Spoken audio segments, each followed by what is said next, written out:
आज है दिन 5 फरवरी का यानी दिल्ली विधानसभा चुनाव का और 6 बजे तक जितनी भी वोटिंग होनी थी हो चुकी है। अब समय है एग्जिट पोल का। तो अब एग्जिट पोल पर चर्चा करेंगे, जानेंगे कि एग्जिट पोल में क्या कुछ नतीजे आ रहे हैं। और इस पूरे चर्चा में हमें जमीनी हकीकत से रूबरू कराने के लिए हमारे साथ अविनाश राय मौजूद हैं। बाबा, क्या लगता है एग्जिट पोल के पहले आंकड़ों को आप बता दीजिए हमारे दर्शकों को। एग्जिट पोल अभी तक चूंकि हमने एबीपी न्यूज़ ने एग्जिट पोल नहीं किया है, जो तमाम एजेंसियां एग्जिट पोल कर रही हैं, उन एग्जिट पोल्स में इस बार भारतीय जनता पार्टी का 26 साल का सूखा खत्म होता हुआ नजर आ रहा है। और इस बार जो 4 एग्जिट पोल हैं, उन चारों के चारों एग्जिट पोल में भारतीय जनता पार्टी अच्छे मार्जिन के साथ सरकार बनाने जा रही है। ये फिलहाल के एग्जिट पोल का दावा है। लेकिन मैं अपनी बात कंप्लीट कर रहा हूं, इससे पहले ये बता दूं कि ये सिर्फ और सिर्फ एग्जिट पोल्स हैं, आखिरी नतीजे नहीं हैं। आखिरी नतीजे 8 तारीख को आएंगे। बाकी ये एग्जिट पोल हैं और एग्जिट पोल ये बता रहे हैं कि अब की बार दिल्ली में भारतीय जनता पार्टी की सरकार। अब जैसा कि आपने कहा कि जितने भी एग्जिट पोल हैं वो इशारा इस तरफ कर रहे हैं कि इस बार जो सूखा पड़ रहा था इतने सालों से बीजेपी का दिल्ली में, वो शायद इस बार खत्म होने वाला है। तो इसे एक नया सवाल ये निकलता है कि वजह क्या है, क्यों आम आदमी पार्टी को इस बार एग्जिट पोल में बढ़त नहीं दिखाई दे रही है। देखिए, एग्जिट पोल चूंकि आखिरी नतीजे नहीं है, ये मैं बार बार कह रहा हूं। आम आदमी पार्टी के नेता भी इस बात का बार बार दावा कर रहे हैं कि एग्जिट पोल में हमें हारा हुआ ही दिखाया जाएगा। ये 2013 में भी देखा जा चुका है, 15 में भी देखा जा चुका है, 20 में भी देखा जा चुका है। तो 25 में भी आप लोग, हम लोगों के लिए वो कह रहे हैं कि आप लोग इससे बेहतर कुछ नहीं दिखाने वाले हैं। लेकिन ज़मीन पर मैं जितना रहा, जितना लोगों के बीच गया, जितने लोगों के इंटरव्यूज़ किए, भाजपा के नेताओं से, आम आदमी पार्टी के नेताओं से, कांग्रेस के नेताओं से जो मेरी मुलाकात हुई, उसमें ये चीज़ बार बार साफ समझ में आ रही थी कि 2013 से 2025 के बीच जो आम आदमी पार्टी की सरकार रही है और कुछ दिन का राष्ट्रपति शासन रहा है, उसमें आम आदमी पार्टी ने जितने बड़े बड़े वादे किए थे जी, वो डिलीवर वो नहीं कर पाए हैं। लेकिन उसका तो वो भाजपा के रीजन भी देते हैं क्योंकि इस बार कार्यकाल में उन्हें पूरा समय नहीं मिल पाया। आधा टाइम उनका, जो बड़े बड़े उनके नेता थे, उनका तो आधा टाइम जेल में बीता। ये मतलब मैं एक बता रही हूँ कि ये रीजंस जो हैं आम आदमी पार्टी ग्राउंड पर इस बार चुनाव प्रचार के दौरान दे रही थी लगातार। देखिए, दो चीजें हैं। एक तो ये रीजन दे रहे थे और दूसरा रीजन जो आम आदमी पार्टी के नेताओं का है, वो बार बार ये कहते हैं कि हमारी एलजी से जो लड़ाई चलती रही थी, हाँ, ये एक्सक्यूज कह उसको भी सकते वो हैं। एक्सक्यूज देते रहे हैं। लेकिन उस एक्सक्यूज को जनता मानने को तैयार इसलिए नहीं है कि अगर आप सिर्फ वही एक्सक्यूज देते हैं कि आपकी एलजी से लड़ाई चल रही थी, आप वही एक्सक्यूज देते हैं कि आपको जेल भेज दिया गया था, तो फिर वो एक्सक्यूज तो आपके जीतने के बाद भी बने रहेंगे। तो ऐसा तो है नहीं कि 2025 में आम आदमी पार्टी जीत जाती तो केंद्र में आम आदमी पार्टी की सरकार बन जाएगी और वहां पे फिर एलजी आम आदमी पार्टी का हो जाएगा या आम आदमी पार्टी के मुताबिक हो जाएगा और फिर काम बन जाएंगे। पहला सवाल ये। दूसरी चीज, अरविंद केजरीवाल और मनीष सिसोदिया बार बार अपनी चुनावी सभाओं में कह रहे हैं कि ये मुझे 3 दिन में जेल भेज देंगे, ये मुझे 5 दिन में जेल भेज देंगे, ये हम उनको जेल भेजने वाले हैं, ये आतिशी को जेल भेजने वाले हैं। और फिर अगर वो जेल भेजने वाले हैं या भेज दिए जाएंगे तो फिर उनका एक्सक्यूज वहीं पे आकर रह जाएगा कि हमें काम करने नहीं दिया गया। बेसिकली एक सिंपैथी इकट्ठा करने का भी तरीका है पब्लिक में, ये नैरेटिव सेट करके कि बार बार भारतीय जनता पार्टी उनको जेल भेजने का काम कर रही है। लेकिन ये उल्टा पड़ गया ना। एग्जिट पोल तो यही बता रहे हैं कि उनका दांव ये उल्टा पड़ गया है। आप जिस सिंपैथी को गेन करने की बात कर रहे थे, उसमें आप सिर्फ सिंपैथी गेन नहीं कर पाए और आपने जो वजहें गिना दी, हम यमुना क्यों नहीं साफ कर पाए? क्योंकि 2 साल कोरोना रह गया और उसके बाद 2 साल हमको जेल में डाल दिया गया। और फिर वहीं बीजेपी सवाल कर देती है कि ठीक है, कोरोना था और आप जेल में थे तो आपका मुख्यमंत्री आवास कैसे बन गया?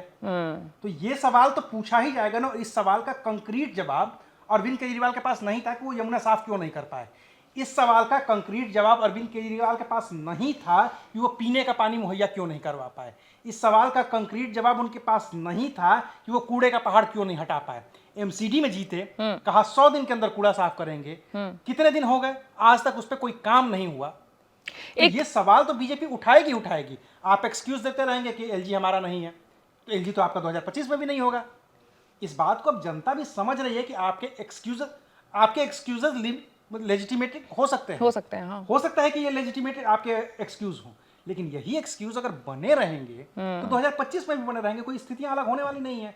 इस चक्कर में ये गड़बड़ हो रही है। अच्छा, अब एक बार वोटिंग परसेंटेज के बारे में बात कर लेते हैं। देख रहे हैं कि वोटिंग परसेंटेज जो इस बार दिल्ली में रहा वो काफी कम रहा, मतलब 54% के आसपास। 58 रहा है, ठीक है, 6 बजे के आसपास जो मैं देख चलिए ठीक है, लेकिन मतलब कुल मिलाकर के ये कम कह सकते हैं इसको। तो इसका मतलब रिफ्लेक्शन क्या है? अगर वोटिंग कम हुए हैं तो ये किसके फेवर में होगा, आम आदमी पार्टी के या फिर बीजेपी के? नहीं, दो चीजें होती हैं, या तो बम्पर वोटिंग हो तो उसके लिए भी दो अनुमान लगाए जाते हैं कि बम्पर वोटिंग का मतलब है कि या तो इस सरकार को एकदम उखाड़ फेंकना है, या तो फिर इस सरकार को किसी भी हाल में बनाए रखना है। एक ये होता है, और दोनों में से कोई भी सही हो सकता है। ये जो तरीका बता रहा है ये उदासीनता का तरीका बता रहा है। भले ही भारतीय जनता पार्टी की सरकार बनती हुई दिख रही है, 39 से 49 सीटें तक दिख रही हैं, 50 सीटें तक दिख रही हैं, ये बता रही हैं कि दिल्ली का वोटर उदासीन है। दिल्ली का वोटर अरविंद केजरीवाल से नाराज है। लेकिन उसे ये उम्मीद नहीं दिखाई दे रही है कि बीजेपी की सरकार बने तो उसका मुख्यमंत्री कौन होगा। ये अब भी सवाल है, और इतना आसान नहीं है। वोटर इस बात को समझ चुका है। एमसीडी में जब बीजेपी थी, अरविंद केजरीवाल की दिल्ली में सरकार थी, तो वो कहते थे कि एमसीडी में काम नहीं हो पा रहा है क्योंकि हमारे पास नहीं है। तो अब आम आदमी पार्टी एमसीडी में है। लेकिन अभी अगर स्टेट में नहीं रहेगी तो ये बीजेपी को एक्सक्यूज देना पड़ेगा। तो वोटर अब दिल्ली का वोटर है, ये गांव का वोटर नहीं है। दिल्ली का वोटर पढ़ा लिखा है, दिल्ली का वोटर समझदार है, दिल्ली का वोटर अपने अधिकार को लेकर के जागरूक है। तो वो सारी बातें सोच रहा है, और फिर ये कह रहा है छोड़ो यार कौन जाएगा। ये वही बता रहा है कि 58% छोड़ो यार कौन जाएगा, हमें क्या लेना देना। अच्छा बाबा, दिल्ली के चुनाव में ना, चाहे कोई भी चुनाव हो, एमसीडी हो, लोकसभा हो, विधानसभा हो, एक शब्द है रेवड़ियों का, ठीक है, जो कि बहुत मतलब इसके इर्द गिर्द राजनीति होती है। इस बार अगर हम मैनिफेस्टो देखें बीजेपी का, तो बीजेपी ने भी मतलब रेवड़ियां बांटने की काम जो है वो की है एक तरीके से। ऐसे नहीं तो वैसे पकड़ के, लेकिन की जरूर है। देखिए बीजेपी ने क्या किया, सबसे पहला पोल प्रमाइस क्या है कि दिल्ली सरकार की जो योजनाएं चल रही हैं वो योजनाएं यूं ही चलती रहेंगी। इसका मतलब ये है कि ये फ्री बिजली, फ्री पानी, 24 घंटे बिजली, यमुना साफ, इस तरह के जितने भी वादे अरविंद केजरीवाल ने किए थे वो Bharatiya Janata party carry forward करने जा रही है। और ऊपर से एड ऑन्स भी दे रही है। और बाकी एड ऑन्स तो हो ही गए हैं कि अब उन्होंने 2100 का कहा, इन्होंने 2500 का कहा, फिर उन्होंने गर्भवती महिलाओं के लिए अलग से अनाउंस कर दिया, बुजुर्गों के लिए अलग से अनाउंस कर दिया। तमाम सारे वादे किए गए हैं जिसकी भरमार है इस पूरे इलेक्शन में।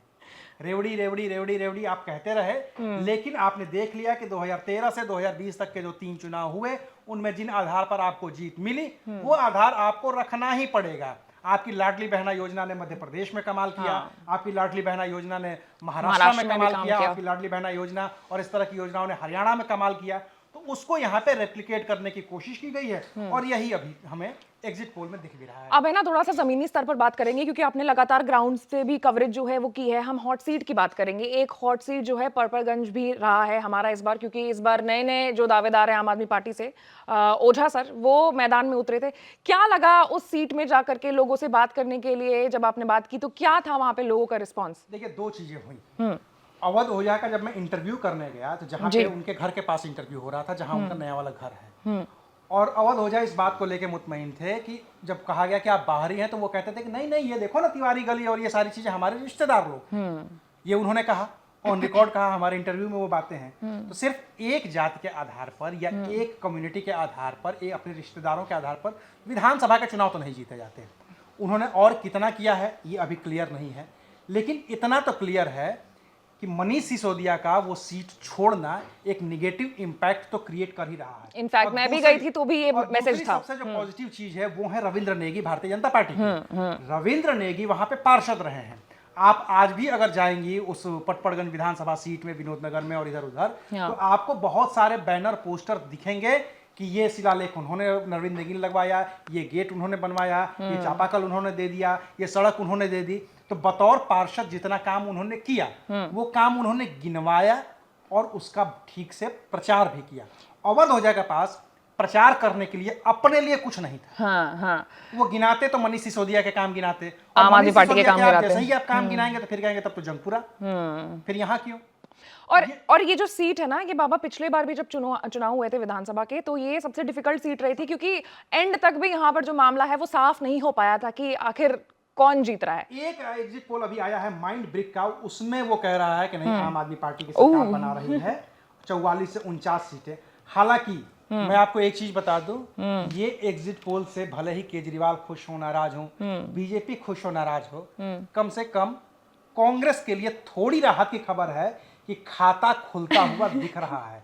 लेकिन क्या आपको लगता है कि जितना जोर कांग्रेस को दिल्ली में लगाना चाहिए था उतना जोर उन्होंने लगाया है? अभी पिछले जो जितने चुनाव हमने देखे, जो इस मतलब दमखम के साथ कांग्रेस ने पूरा प्रचार किया, राहुल गांधी दिखे, प्रियंका गांधी दिखी। दमखम कहाँ दिखा कांग्रेस का? नहीं, फिर भी रोड शो दिल्ली में नहीं दिखा, लेकिन हरियाणा में दिखा, वो ठीक है, झारखंड में भी दिखा, लेकिन दिल्ली में तो आधा टाइम तो राहुल गांधी बीमार ही रहे थे चुनाव राहुल गांधी प्रचार के बीमार टाइम रहे, पे।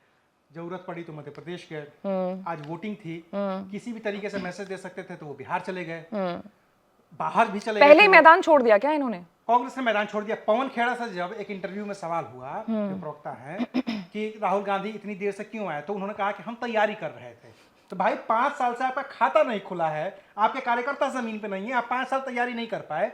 चुनाव के 2 हफ्ते पहले आप राहुल गांधी को आके कह रहे हैं कि आइए आप प्रचार करिए, अब हमने जमीन तैयार कर ली है। तो ये तो एक्सक्यूज अपने आप में बताता है कि कांग्रेस ने यहाँ किया क्या है। बिल्कुल, नैरेटिव तो यही ग्राउंड पे सेट हो रहा है। अच्छा, हमें भूलना नहीं चाहिए, दिल्ली के साथ साथ मिल्कीपुर की भी बात हमें करनी जरूरी है। मिल्कीपुर के क्या हालात है? देखिए, जो उपचुनाव होते हैं ना जी, वो उपचुनाव हमेशा एक तरफा उपचुनाव होते हैं। हमने पिछली बार भी 9 सीटों के उपचुनाव देखे थे, 9 में से 7 सीटें बीजेपी जीती थी, 2 सीटें समाजवादी पार्टी के पास गई थी। जी। और एक सपा के बड़े नेता से मेरी बात हो रही थी, हाँ, उनसे जब मैंने पूछा कि साथ क्यों हार गए, मैं नाम नहीं बताऊंगा उनका, साथ क्यों हार गए, तो उन्होंने यही कहा कि हम रहे होते ना, ये 2 भी नहीं जीतने देते। Oh my God. तो ये होता है। तो मिल्कीपुर में जो हुआ है, मिल्कीपुर भी अभी लग रहा है कि भारतीय जनता पार्टी की वहां पे लीड है, क्योंकि अयोध्या, उसको मिल्कीपुर की तरह मत देखिए, उसको अयोध्या की तरह देखिए। वो मिल्कीपुर सीट कहने के लिए मिल्कीपुर सीट है, दस्तावेज में उसका नाम मिल्कीपुर है, लेकिन वो नाम अयोध्या का है। अयोध्या के सांसद अवधेश प्रसाद बने तो वहां की विधानसभा से जीतना प्रधानमंत्री नरेंद्र मोदी के लिए, गृह मंत्री अमित शाह के लिए, और उससे भी ज्यादा मुख्यमंत्री योगी आदित्यनाथ के लिए बड़ी चुनौती थी। जब पिछली बार भी याद करिए कि 9 की जगह 10 सीटों पर चुनाव होने थे, मिल्कीपुर भी होना था, कोर्ट में चला गया मामला, तो अनाउंस नहीं हुआ। योगी आदित्यनाथ ने लगातार दौरे किए, वो एक सीट थी जिसको उन्होंने खुद अपने पास रखा, उसके प्रभारी की तरह उन्होंने काम किया कि ये सीट मैं जिता के आपको दूंगा। यहाँ पे लोकसभा हारे हैं, ये विधानसभा की सीट अब मैं जिता के दूंगा। तो वो नाक का सवाल है, और वहां भी लगभग क्लियर दिख रहा है कि बीजेपी वहां पे आगे है। तो चलिए, ये तो है एग्जिट पोल। अब जब एग्जिट पोल आता है तो हम साथ में ये भी डिस्क्लेमर लगाते हैं कि ये नतीजे जो हैं एग्जिट पोल के हैं, ये फाइनल नतीजे नहीं है। आपको बता दूं कि फाइनल नतीजे 8 फरवरी को आएंगे, और उस दिन सही सटीक कारण विश्लेषण जो है आपको एबीपी लाइव पर मिलेगा। तब तक के लिए चुनाव के हर एक अपडेट से अपडेटेड रहने के लिए आपको एबीपी लाइव को लाइक, सब्सक्राइब और शेयर करना होगा। आखिरी चीज जाते जाते आप लोगों को ये बता दें कि अभी तक एग्जिट पोल 8 आए हैं, जिसमें से 7 में भारतीय जनता पार्टी की सरकार बनती दिख रही है।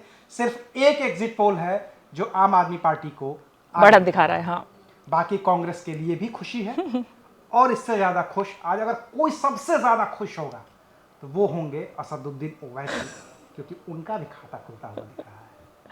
कि ये बहुत बड़ा पॉइंट था जो हम शायद मिस करने वाले थे। थैंक यू बाबा इसको लास्ट में लाने के लिए। चलिए, मैं थी आपके साथ आशीष सिंह आनंद, और हमारे साथ बाबा थे ग्राउंड की सारी रिपोर्ट्स आप तक पहुंचाने के लिए।